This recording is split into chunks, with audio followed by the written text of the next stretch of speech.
Connect. Un sujet lumineux maintenant sur le retour en grâce de l'ampoule. Elle se balance au plafond, à nu, sans phare ni abat-jour. Mais attention, il faut tout de même qu'elle soit design pour être digne des magazines de déco. Olivier Schmoll et Céline Moncel.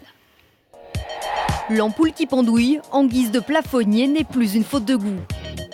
Elle est même devenue à elle seule un objet tendance de décoration. Sauf celle-ci, ça sont des LED, donc il n'y a pas d'ampoule, c'est une lampe à part entière. Dans cette boutique parisienne, on compose soi-même sa suspension. Choisissez une ampoule vintage à filament pour une touche industrielle, ou bien préférez-en une très travaillée pour une ambiance plus chic. Enfin, osez une touche de folie en choisissant un câble coloré. J'ai pris un fil donc rouge et noir, ce fil-là, une ampoule comme ça et une douille comme ça. L'esprit rétro fait vendre. L'un des best-sellers de ce magasin, ces ampoules à filament doré qui peuvent se coiffer d'un abat-jour graphique. On peut la refermer et donc avoir un aspect forme diamant.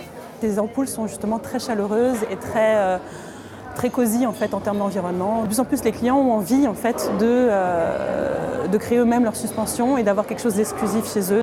Et le résultat est parfois très convaincant.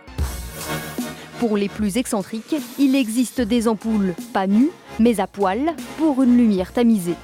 Du bois pour l'esprit nordique, à moins que vous ne préfériez ce modèle grand luxe en cristal.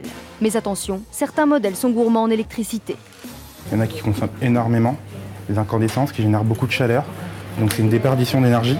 On a des ampoules comme la LED ou la néon qui consomment beaucoup moins et qui ont une meilleure durée de vie, mais qui ne sont pas nécessairement meilleures pour l'environnement. Côté budget, comptez en moyenne 40 à 60 € pour le câble et la douille, une vingtaine d'euros pour une simple ampoule à filament. Au cinéma mercredi.